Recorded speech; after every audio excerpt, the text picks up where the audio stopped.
Imagine que você possui dois potes, um contendo 10 bolas, outro contendo 100 bolas.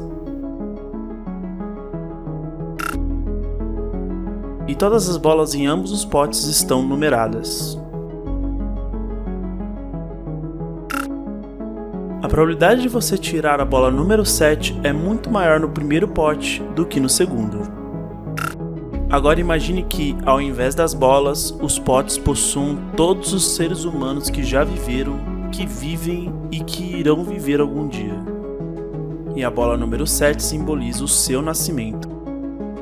Note que o segundo pote possui muito mais humanos do que o primeiro. E seria muito mais provável de você ter nascido na primeira situação do que na segunda. E veja só, você está aqui agora. Este é o argumento do dia do juízo final, e ele nos leva a perguntar: a humanidade está mais próxima da sua infância, como no segundo pote, ou ela está mais próxima da sua extinção, como no primeiro? Essa pergunta pode não ser importante no seu dia a dia, mas não cabe nos dedos a quantidade de vezes que nós passamos raspando pelo nosso apocalipse.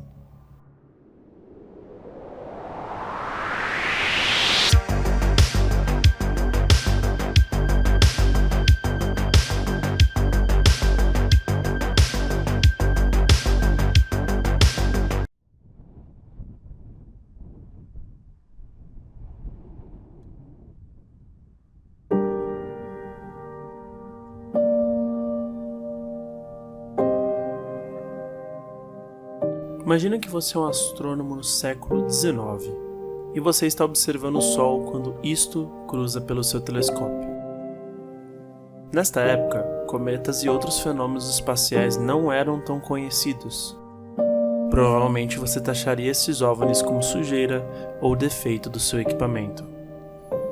E foi exatamente isto que o astrônomo José Bonilla fez depois de ter contado 447 objetos como este nos dias 12 e 13 de agosto de 1883. Mas a verdade é que talvez José tenha sido o solo observador da quase extinção humana.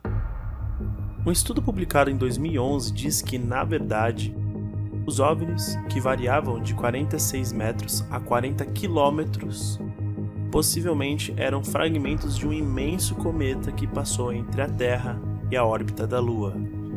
Em escalas cósmicas, isso é passar muito próximo. Este cometa seria o equivalente ao meteoro que extinguiu os dinossauros há 65 milhões de anos. E se esse cometa tivesse acertado a Terra, nosso destino seria o mesmo que o dos dinossauros. Mas ainda há exemplos de cometas e asteroides que de fato atingiram a Terra.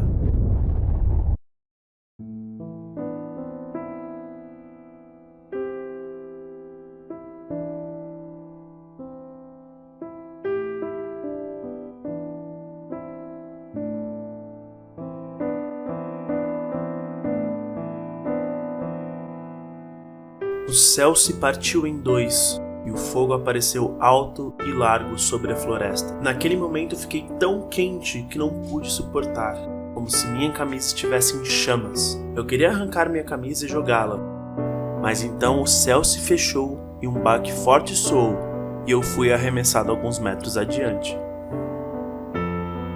Depois disso veio um ruído, como se pedras estivessem caindo ou canhões disparando, e a terra tremeu. Este é o relato de S. Semenov, uma testemunha ocular do pandemônio que foi o evento de Tunguska. Em 30 de junho de 1908, um objeto celeste, que cientistas acreditam ser um asteroide, caiu perto de Tunguska, na região da Sibéria, Rússia. A explosão da queda foi tão forte que foi equivalente a 15 megatoneladas de TNT. Isso equivale a 1000 vezes a bomba de Hiroshima da Segunda Guerra Mundial e 1/3 da bomba nuclear mais potente já criada pela humanidade, a Tsar. Felizmente, o asteroide caiu em uma zona rural, longe da cidade, mas ainda assim quebrou janelas e causou destruição em um raio de 65 quilômetros de distância do local da explosão. Senator Cruz's question, had that occurred over 20,000 feet over New York City, other than blowing out windows, what would have happened? Had that happened over a city, let's say New York City, we would have 7 million casualties. At least, whatever the population of New York City is, they would be gone. Really? Yeah, the area of destruction of that impact was about 800 square miles. So there is nothing standing in an 800 square mile area of forest where that impact occurred. O apocalipse já teria chegado para quem estivesse no caminho deste asteroide. Mas as ameaças naturais não se restringem a cometas e asteroides.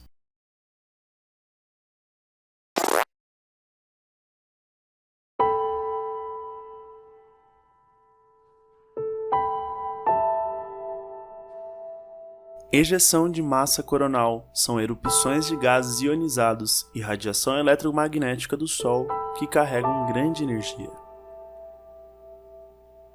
As EMC são extremamente comuns e geralmente não trazem preocupações. Mas não a de julho de 2012. No dia 23 de julho de 2012, uma explosão coronal de proporções catastróficas se dirigiu à órbita da Terra.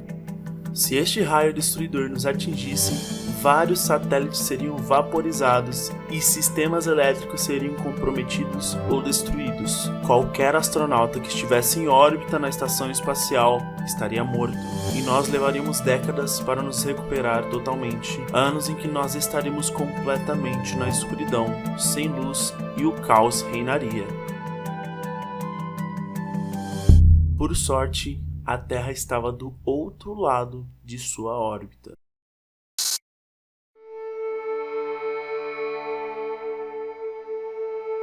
Se a ejeção tivesse ocorrido 9 dias antes, ela teria englobado a Terra e hoje provavelmente você não estaria vendo este vídeo.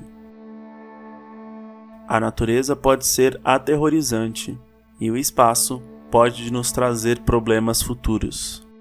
Mas nós com certeza já temos muitos problemas aqui, pois não é só a natureza que nos traz problemas e ameaças.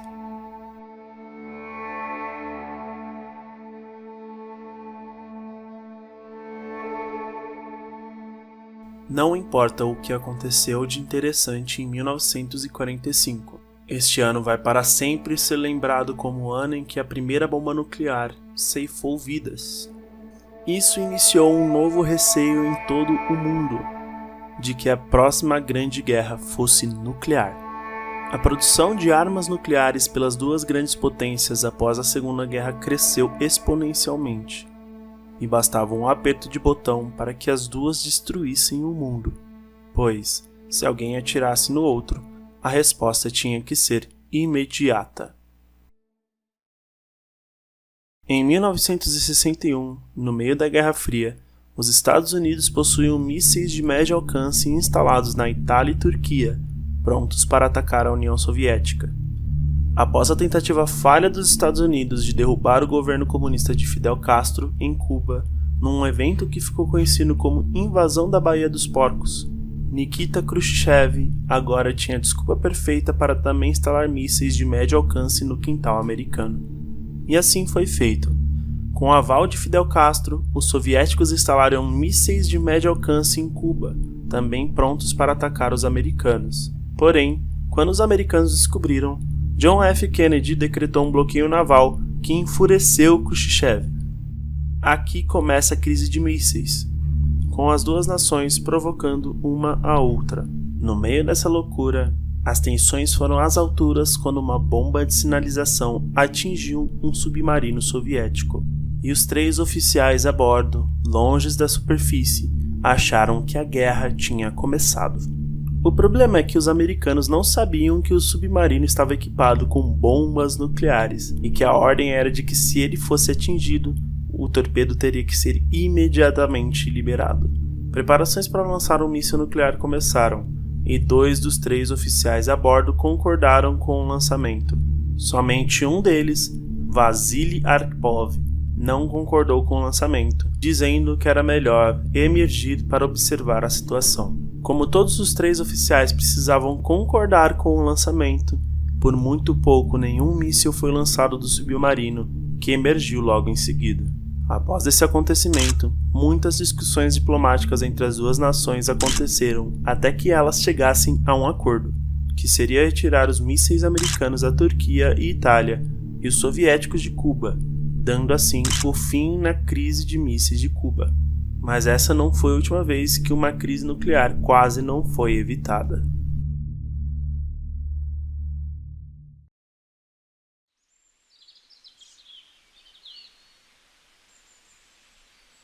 A tensão entre Estados Unidos e União Soviética na Guerra Fria não parava de crescer. Entretanto, era uma madrugada calma e normal no dia 26 de setembro de 1983, pouco depois da meia-noite, no bunker Sepurkov 15, em Moscou. Foi neste momento que um alarme soou por toda a instalação. O sistema de alerta de mísseis nucleares do bunker acabara de detectar um míssil nuclear intercontinental americano que se dirigia à União Soviética. O coronel Stanislav Petrov, que comandava o sistema, agora tinha que seguir o protocolo. O contra-ataque imediato aos Estados Unidos tinha que ser sua próxima e provavelmente última ordem oficial.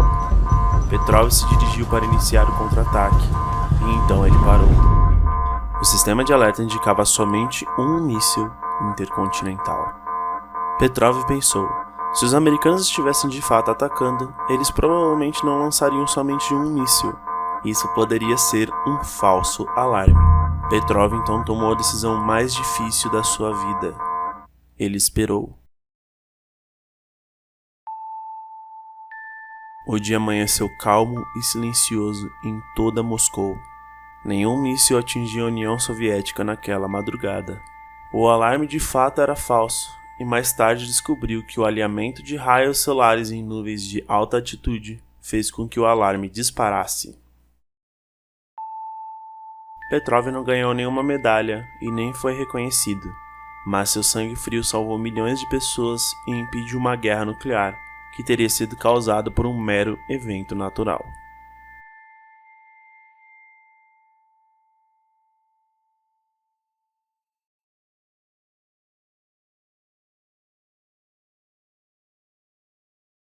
Todos os eventos que falei até agora são eventos que aconteceram na história recente da humanidade.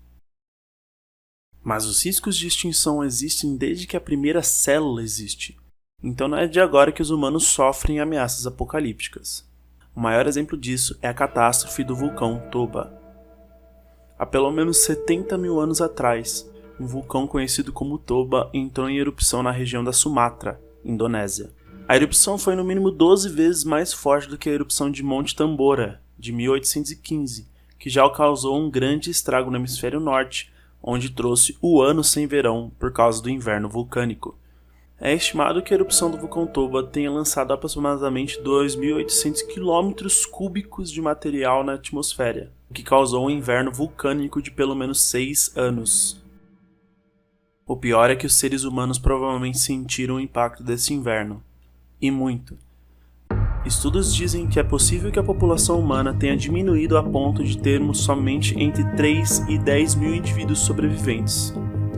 A comida ficou tão escassa que muito provavelmente os seres humanos foram morrendo aos poucos de fome. A erupção vulcânica de Toba muito provavelmente aconteceu, mas se ela teve relação com a diminuição da população humana ainda é uma teoria. Alguns estudos recentes sugerem que provavelmente a erupção teve pouca ou nenhuma influência na população humana, então esse capítulo da nossa história ainda pode mudar.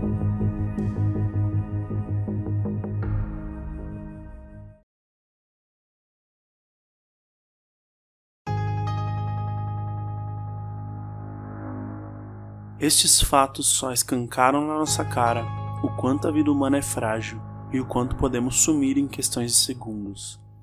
O quanto nós não somos donos de nada e o quanto nossa existência é um grão, carregado e remexido pela corrente da flecha do tempo.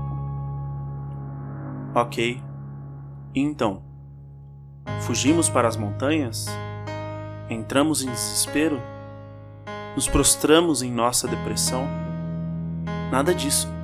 Todas essas coisas para mim só mostram que nós estamos no lugar certo e no momento certo. Que a extinção não é o nosso carrasco, mas o nosso objeto de estudo. Entender como a vida foi embora só nos dá mais segurança para entender como a vida existe. As células que constituem você foram agraciadas pela vida e pela sobrevivência. E hoje você pode olhar para trás e ver que nossos passos não se apagaram.